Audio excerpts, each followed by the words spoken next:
Picture this, a world without religion. What does that even mean? It's a big thought, a cosmic question mark hanging over humanity. Imagine all the churches, the mosques, the synagogues, the temples. Suddenly they are just buildings, empty shells, no more hymns echoing, no more calls to prayer, no more quiet contemplation within ancient walls. What happens to the skyline, physically and metaphorically? These structures often define our cities. They are landmarks, they are history. What fills their silence? This is a profound shift we are contemplating. Think about the communities. For billions, these places are more than stone and glass. They are centers of life. They are where people gather. For weddings, for funerals, for weekly services, for festivals, it's where they find support. It's where they share joy and sorrow. Without these established hubs, where do people turn? How do they find that sense of belonging? Humans are social creatures. We crave connection. We need tribes.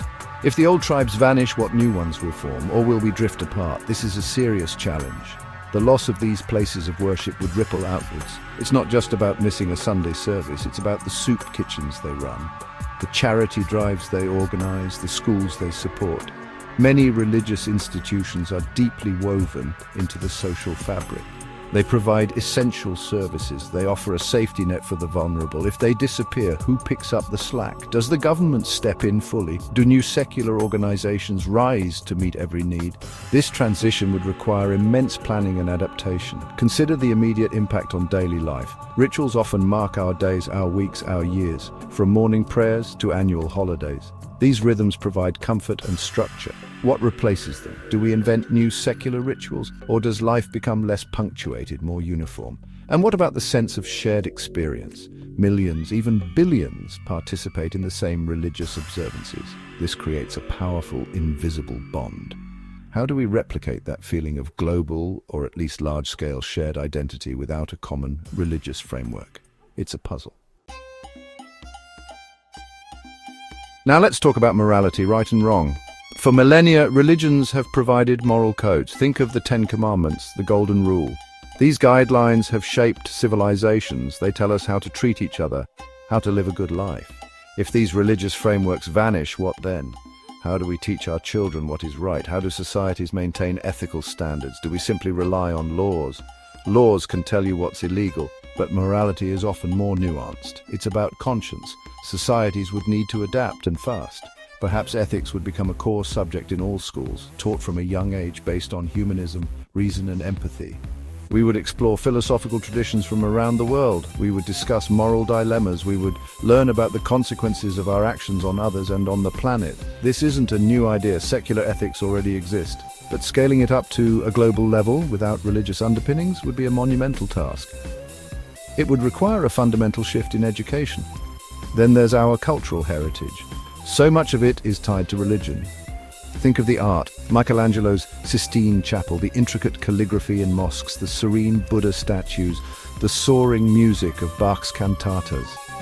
These aren't just pretty things, they tell stories, they express deep human emotions and beliefs. They are a record of our journey. If religion fades, do we lose our connection to this vast artistic and historical treasury? How do we preserve its meaning for future generations? This cultural identity is precious. Many people's sense of who they are is linked to their religious heritage. Even if they are not devout, the traditions, the stories, the festivals, these are part of their family history, their community's story. Consider the great epics, the myths, the legends. So many have religious roots. Would these simply become historical curiosities? Or could we find new ways to appreciate them, to understand their influence on our world, even in a secular age? It's about understanding our past to build our future. We must be careful not to erase history. Religion. It's a powerful force. It has inspired incredible acts of compassion.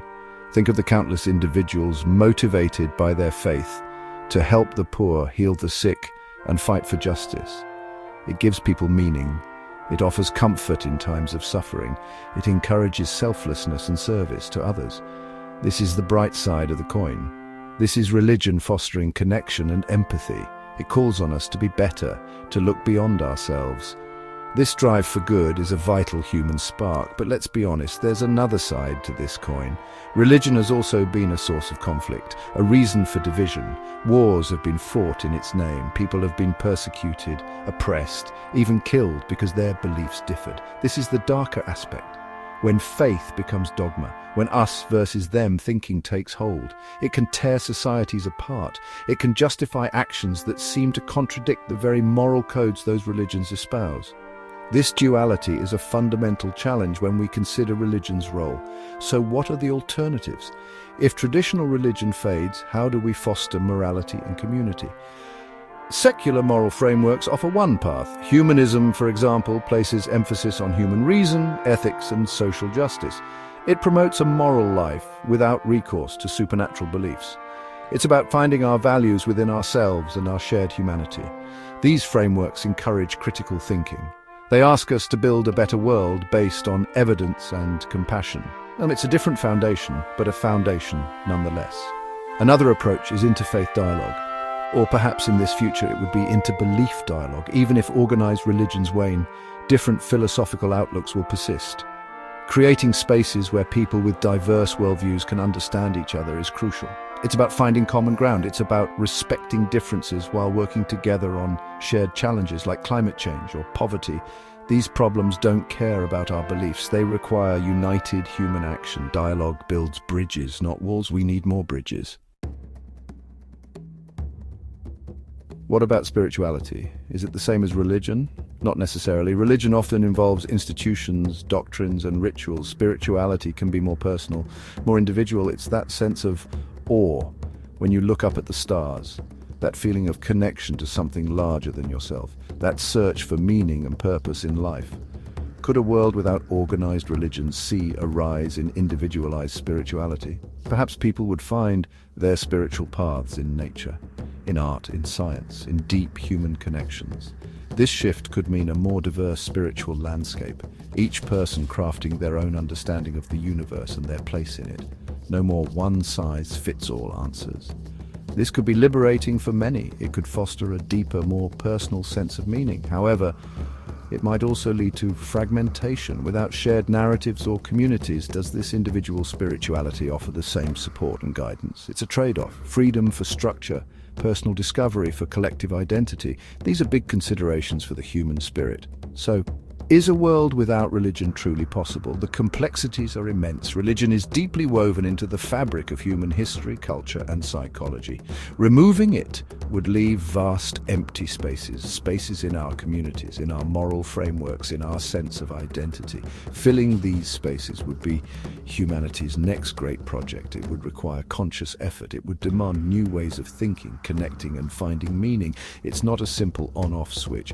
Ultimately, the question remains open. Perhaps elements of religion, the community, the ethics, the search for meaning would simply transform. They might take new shapes, new names. Humans are adaptable. We are seekers. We are builders. What kind of world would we build without the ancient blueprints of religion? It's a thought experiment worth exploring. What do you think?